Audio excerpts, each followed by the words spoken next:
Pessoal, bom dia, boa tarde, boa noite. Estamos falando aqui hoje com Gilberto Vieira, que é um dos fundadores e diretor do Data Lab, que é uma organização de jornalismo com base em dados que está na Maré, que é um bairro, uma comunidade aqui do Rio de Janeiro. Bem-vindo, Gilberto. Estamos aqui com a Paula também, que é gerente de produtos e pessoas do Desinformante. Bem-vindo, Gilberto.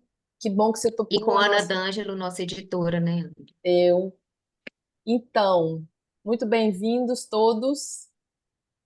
O nosso panorama é uma sessão aí que a gente publica, né, e faz vídeos também para encerrar um ano e começar outro. A ideia é ter conversas aí inspiradoras, sempre relacionando, né, com o nosso tema da desinformação. Eu queria começar perguntando para o Gilberto, e acho que só o fato dele contar um pouco sobre a história do Data Lab, acho que já é bastante inspirador e já é bastante mudança, né, de perspectiva, né, já é um outro panorama em relação à informação hegemônica, em relação à liberdade e à garantia de direitos, né, em relação à integridade da informação. Então, eu queria que você me contasse um pouco como surgiu o Data Lab, como que ele está hoje, como é feita essa geração, né, cidadã de dados da periferia, e já linkando com uma pergunta em relação à desinformação e discurso de ódio, que a gente sabe através de pesquisas que esse problema atinge de forma muito mais intensa populações periféricas, negros, mulheres, né, e a comunidade LGBT. Quais são as saídas para esse problema a partir de um trabalho local, né? Já que a gente está falando de grandes corporações, das big techs, de Vale do Silício, né? De uma força política e econômica tão grande, como que as nossas organizações locais vão poder resistir, né? Ou vão poder combater, ou ter poder de mudança sobre um modelo de negócio que reforça preconceitos e desigualdades? Bom, gente, oi para todo mundo que está assistindo. Obrigado, Ana, Paula, pelo convite. Sou um grande entusiasta, admirador aí do trabalho do Desinformante, então muito bom estar aqui com vocês. Queria pedir desculpas aí por qualquer ruído. Fim de ano, Rio de Janeiro, entendeu? Então, de vez em quando rola uma britadeira, uma furadeira aí de obrinhas acontecendo pelos prédios. Bom, Ana, eu acho que essa primeira pergunta é ótima para dar um panorama, eu acho, para quem não conhece o Data Lab, o trabalho que a gente vem fazendo. Então, como a Ana adiantou, o Data Lab é uma organização que nasceu num conjunto de favelas da Maré, que é um bairro gigantesco do Rio de Janeiro, com particularidades muito específicas, né, de favela, de bairro popular, e também um espaço muito efervescente, né, um espaço de muita produção de conhecimento, de muitas organizações de sociedade civil, de um histórico de organização comunitária muito grande, e foi ali que o Data Lab se forjou, né? Foi ali que o Data Lab nasceu, em 2016 ainda, com uma necessidade já atrelada a essa dinâmica que a Ana traz, que é de como que as favelas, as periferias e os moradores de favela são retratados na grande mídia. Então, isso era uma questão primeira ali que a gente tinha identificado anos atrás e que eu acho que é o propulsor de iniciativas de comunicação nas favelas e nas periferias do Brasil inteiro. Né? Um incômodo com como a mídia hegemônica ou a grande mídia tem tratado, tem retratado as populações que vivem nas favelas. Então, essa era uma questão. Mas tinha uma outra camada, que essa eu acho que é a mais importante para a gente, e foi ficando cada vez mais importante, que era de como que a gente ia disputar essa narrativa sobre as pessoas que vivem nas favelas e nas periferias através de dado. E aí, dado passou a ser uma grande coisa nos últimos 10 anos, na medida em que a gente foi entendendo como os algoritmos funcionavam, como o modelo de gestão e o modelo de negócio das grandes corporações de tecnologia funcionavam, porque a gente foi entendendo que as grandes bases de dados, né, o Big Data, estava por trás de tudo isso, por trás dessas estratégias, por trás desse modelo aí de negócio. E a gente foi entendendo que, para além dos modelos de negócio, os dados estavam também pautando o modelo de pensamento sobre a nossa sociedade, né? A gente produz dado o tempo todo, na medida em que a gente está zapeando nos aplicativos, ou na medida em que a gente está comprando alguma coisa na internet, ou até quando a gente vai no supermercado, ou na farmácia, ou em qualquer lugar, e as pessoas estão pedindo ali nosso CPF para dar um desconto, ou para qualquer coisa que seja.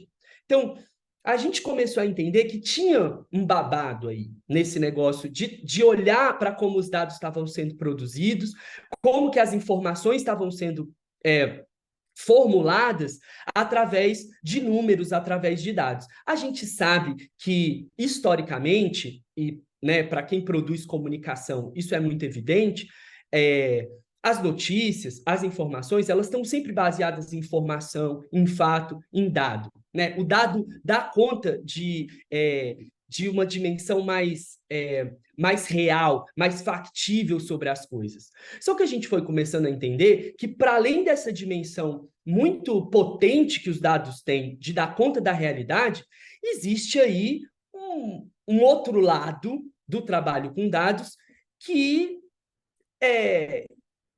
que demanda concentração de capital, que demanda uma vigilância contínua e cotidiana sobre a nossa vida, e ainda dá conta do que a gente tem discutido muito aqui no Data Lab, até internamente, de um novo modelo até de colonialidade, assim, sabe? Onde estão explorando cada vez mais as nossas informações, as nossas vidas, os nossos dados, para políticas que não estão garantindo nossos direitos.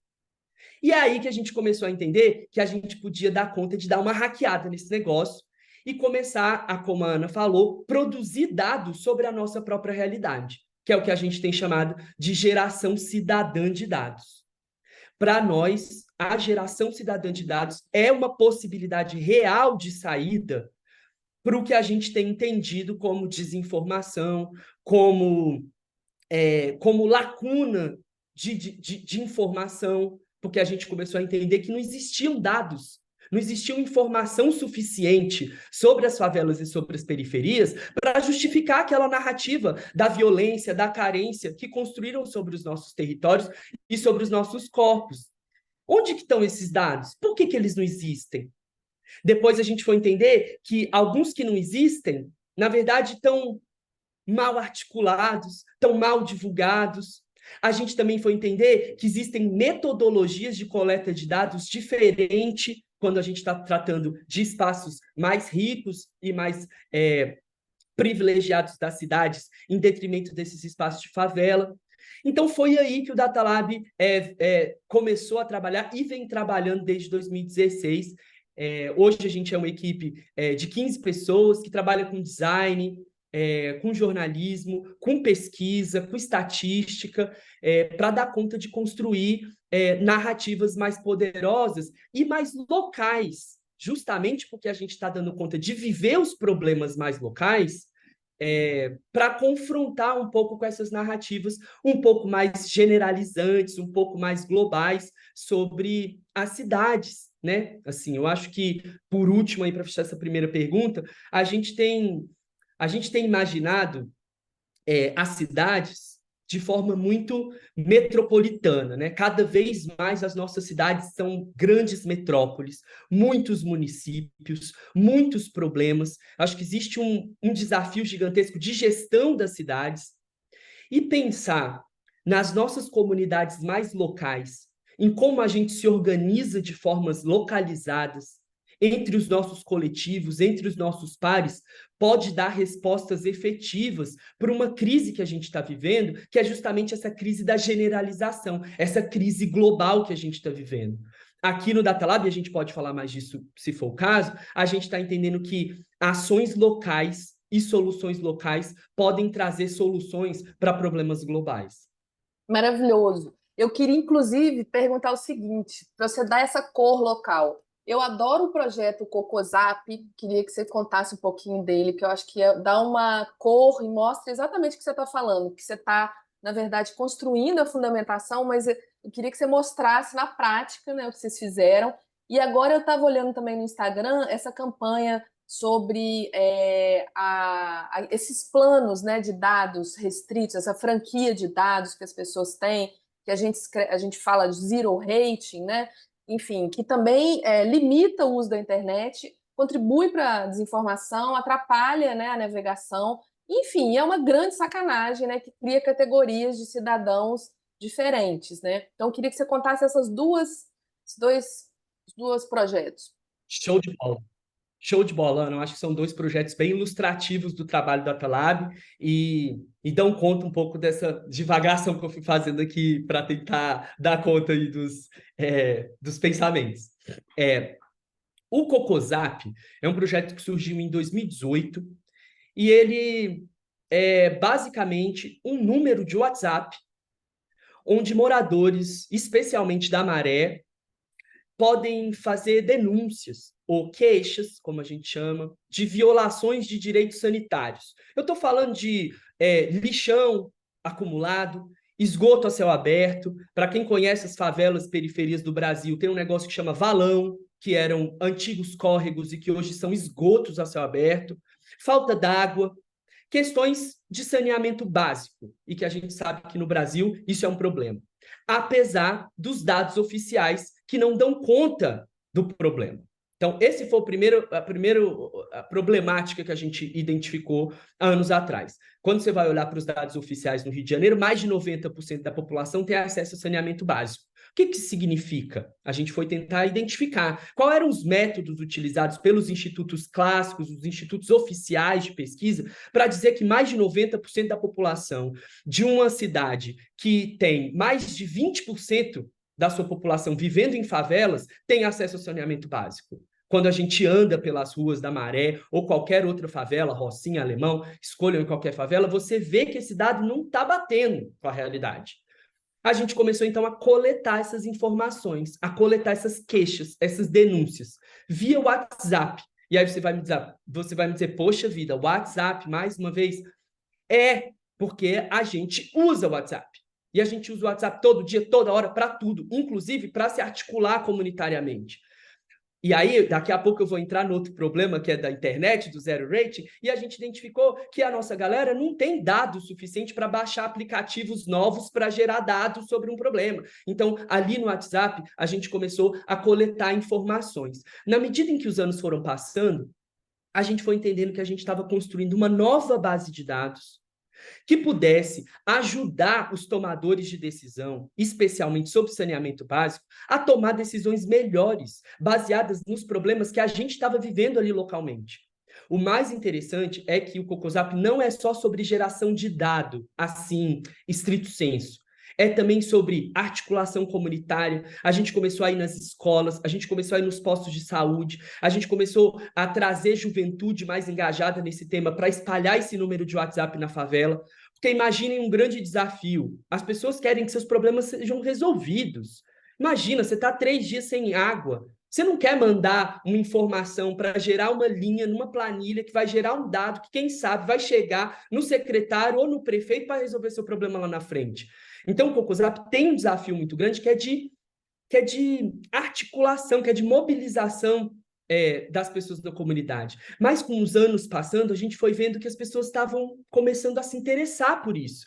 É verdade, a gente não tem como sociedade civil, como um coletivo pequeno local, resolver o problema ali na hora que ele está acontecendo. Mas a gente tem como, através dos dados, começar a gerar um pouco mais de debate, um pouco mais de incômodo. E aí o que a gente foi começando a fazer foi convidar as empresas que cuidam do lixo, as empresas que cuidam da água, para debater junto com os ativistas locais sobre os problemas que a gente tinha, tudo isso com base nos dados que a gente estava coletando. E o Cocosap começou a virar um projeto que a gente chama de geração cidadã de dados, onde a questão central não é só produzir o dado local, além disso, articular, mobilizar as pessoas em torno de um problema através do trabalho com dados. A gente passou a escrever reportagens mensais que são publicadas no jornal local, que é o Maré de Notícias, um grande parceiro aqui da Maré. E a gente começou a produzir informação, mobilização, articulação, e a gente começou a enviar esses dados para os tomadores de decisão. Então, o Cocosap também é um projeto de incidência política. através de dados que a gente está gerando aqui localmente.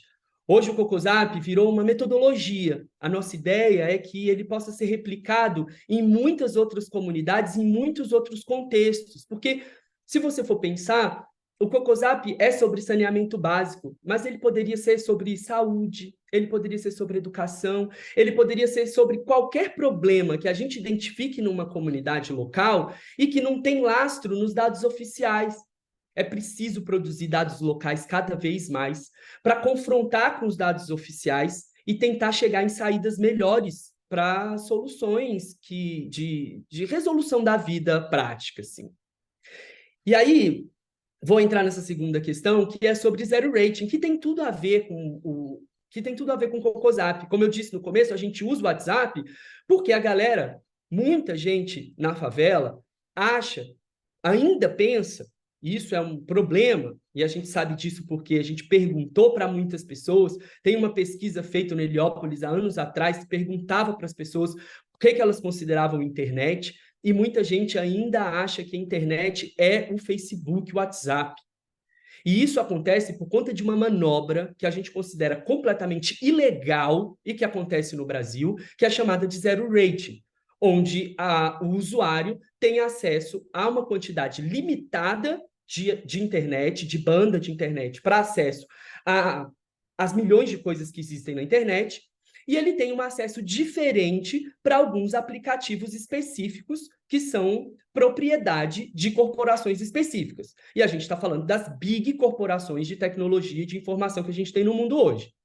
Para a gente isso é um problema, a gente tem considerado cada vez mais, por conta do momento em que a gente está vivendo, a internet como um bem, um direito que todo mundo precisa ter, e na favela esse direito não é garantido. E a gente fica se perguntando por que isso acontece mais uma vez na favela. E aí eu acho que os nossos ouvintes aqui têm sugestões de por que isso acontece, né? A gente está falando de uma sociedade racista, a gente está falando de uma sociedade classista. Então, é um problema a gente achar que a internet serve para uma coisa e não serve para outra. Por isso a gente lançou, junto com a Coalizão Direitos na Rede, que é uma coalizão que a gente faz parte, brasileira, muitas organizações do Brasil, e junto com o IRIS, que é uma organização mineira, que tem lutado por direitos digitais, uma campanha que se chama Libera Minha Net, para que a gente consiga, pelo menos, levar para as instâncias públicas um debate mais transparente sobre acesso à internet e sobre como que as pessoas mais prejudicadas por esse sistema de limitação de internet são as pessoas negras e as pessoas que vivem nas favelas e nos territórios populares, porque elas têm menos dinheiro para pagar grandes pacotes de dados que liberam o acesso para tudo. Então, eu acho que esses dois projetos, eles falam muito sobre como o Datalab está trabalhando, na medida de produzir dado de forma mais local e também de entender dado, não só como esse número, né, em que a gente está ali coletando para fazer diferença lá na frente, mas dado também como esses dados das grandes corporações que são mais ou menos disponíveis para a gente, dependendo da cor da nossa pele ou de onde a gente mora. Ótimo, Gilberto. Eu, quando essa entrevista, né, for ao ar no YouTube, eu vou fazer questão de assisti-la, porque eu parei lá atrás, enquanto você estava falando, porque você disse 4 palavras, assim, que me pegaram demais, e a gente estava até conversando sobre isso nos bastidores aqui. Você disse mobilização, informação, articulação e jogou o meu assunto, né? Que eu disse que é o meu assunto preferido, que é a juventude. E aí eu quero, né, que você fale um pouquinho para a gente dessa comunicação, né, de como falar com os jovens. A gente tem visto aí um avanço do discurso da extrema-direita, né, entre os jovens, acontecendo nos Estados Unidos, no Brasil, agora mais recentemente na Argentina. A gente vê que eles estão conseguindo se comunicar com a juventude e articular, mobilizar e informar essa juventude. Então, quero ver com você, né, assim, o que a gente como falar com o jovem, a partir de onde qual que é o ponto de partida para se comunicar com a juventude? Paula, essa sempre foi uma pergunta muito desafiadora, né? Eu acho que para a esquerda em geral, se a gente for pensar assim, né? Enfim, eu acho que a gente se comunica muito mal ainda. Assim, eu não vou conseguir dar uma resposta objetiva e nenhuma saída para esse problema, né? Porque seria pretensioso demais e, enfim, ineficiente, ineficaz. Mas eu acho que tem algumas questões que a gente pode olhar quando a gente está identificando esse problema. Porque eu acho que a primeira coisa é identificar que temos um problema aí. Né? Temos um problema de comunicação, de engajamento, justamente, de uma camada da população que é cada vez mais importante para a tomada de decisão, né, sobre qualquer coisa. Então, acho que depois de identificar aí essa questão, eu acho que eu vou voltar até um pouco na primeira questão da Ana, que eu acho que é voltar para os problemas reais e territoriais que estão acontecendo na vida cotidiana das pessoas. E eu acho que justamente o modelo de comunicação das redes sociais, né, esse modelo de comunicação rápida, sintética, eu acho que conquistou os jovens, obviamente, de certa forma, mas, ao mesmo tempo, distanciou o jovem, eu estou falando quase como, né, como um ex quase jovem, distanciou a gente dos nossos problemas reais e cotidianos que a gente está vivendo na nossa vida. Então, assim, eu acho, o Data Lab hoje trabalha basicamente com juventude. A nossa equipe, eu falei para vocês, é formada por 15 pessoas. Eu acho que 10 de nós somos abaixo de 30 anos, negros, LGBTs, moradores de favelas. E o que a gente mais faz é tentar conectar os projetos, os discursos, as falas, as necessidades que a gente tem com as coisas que a gente está vivendo na realidade, no cotidiano, sabe? E eu acho que tem outra questão que é de trazer essas pessoas para perto, para junto. Eu acho que a gente desenvolveu, sei lá, acho que algumas camadas da população desenvolver um certo medo, uma certa aversão. Se eu não conseguir falar a linguagem do jovem, então ferrou-se. Se eu não conseguir dar conta de me conectar com esse sujeito, então ferrou-se. Mas quem que é esse sujeito, sabe? Eu acho que a gente tem trazido a juventude cada vez mais para perto, experimentado com linguagem. Eu acho que isso é uma coisa que também não é uma saída, longe de mim, mas eu acho que tem funcionado, porque é preciso experimentar as coisas, libera minha net, sabe assim? Tipo, eu acho que isso conversou com muita gente, porque a gente vive cotidianamente um problema de acesso à internet na favela, e a juventude é parte desse problema. Eu acho que a juventude, na verdade, é a grande afetada por esse problema. Eu não sei porque a gente não tem dados sobre isso, mas assim, como que eu vou trazer esse sujeito para falar sobre isso? E aí a gente está falando aqui, porque assim, eu vou usar mais uma vez esse exemplo para dar laço aqui para a nossa conversa.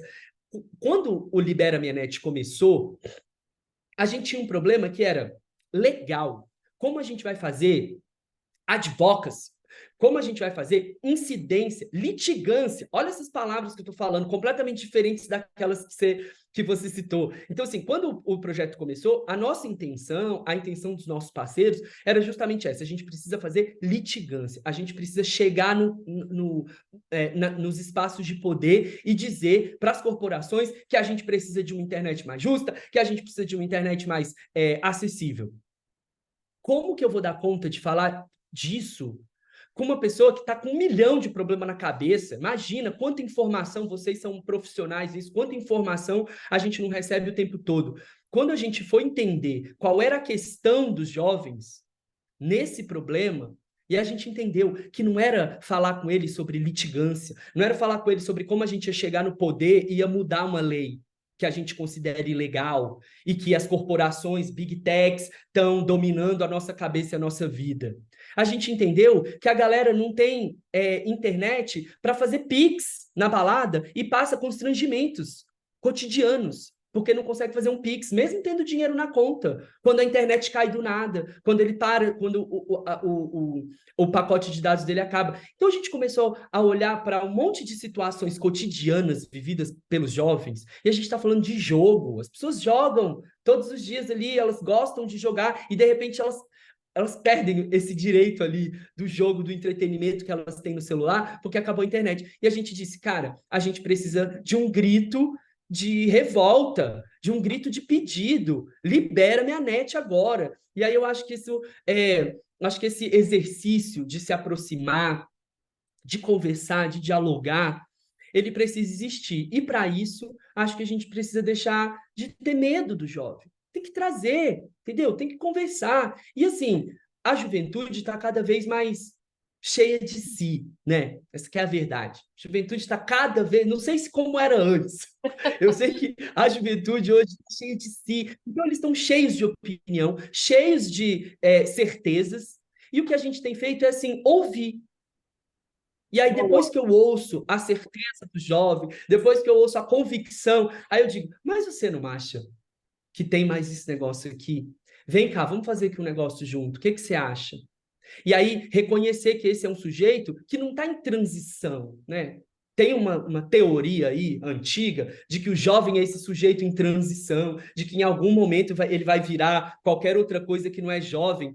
Cara, o jovem é um sujeito cheio de si, cheio de desejo, cheio de vontade, cheio de necessidade material, financeira, subjetiva, emocional. Como que a gente vai dar conta de reconhecer esse sujeito como íntegro e trazer ele para os nossos processos de trabalho e de criação?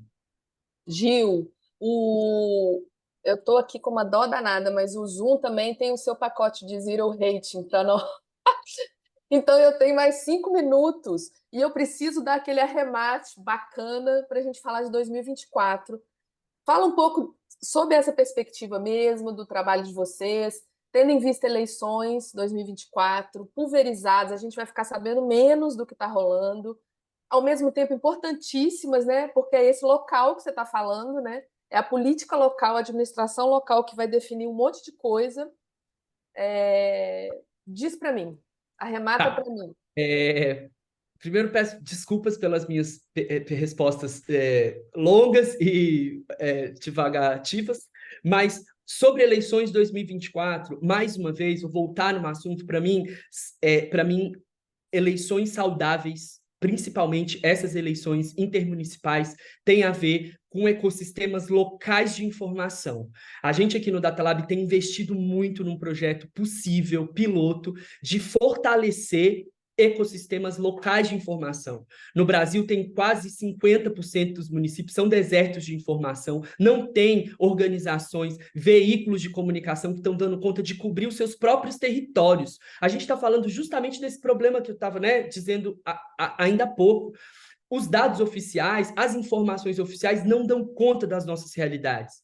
Eu acho que a saída, para mim, é articular muitos atores diferentes. Eu estou falando de governo, estou falando de sociedade civil, estou falando de corporações, inclusive, porque a gente precisa se aliar às corporações, inclusive essas de tecnologia e informação, para a gente dar conta de fortalecer ecossistemas locais de informação. Eu acho que só aí a gente vai dar conta de checar melhor as informações, de fazer com que as informações sobre eleições, sobre candidaturas, fluam melhor, né, no fluxo gigantesco que é de produção de comunicação no Brasil, num país continental como a gente vive, com tantas camadas do processo eleitoral. Eu acho que eu só posso apostar nisso, e é por esse trabalho que a gente está advogando hoje, assim. Muito obrigada. Paula, você quer fazer mais alguma pergunta? Eu Ai, muito ficaria aqui obrigada. conversando um tempão. Exatamente, eu queria mais 40, mais 40, mais 40 minutos de Zoom. Gil, adorei, assim, sério, entrou assim, bateu forte aqui para mim. Para Ô, mim gente, também. muito Obrigada, obrigado. cara, obrigada. Muito Obrigadão. obrigado Obrigada. mesmo. Bom trabalho.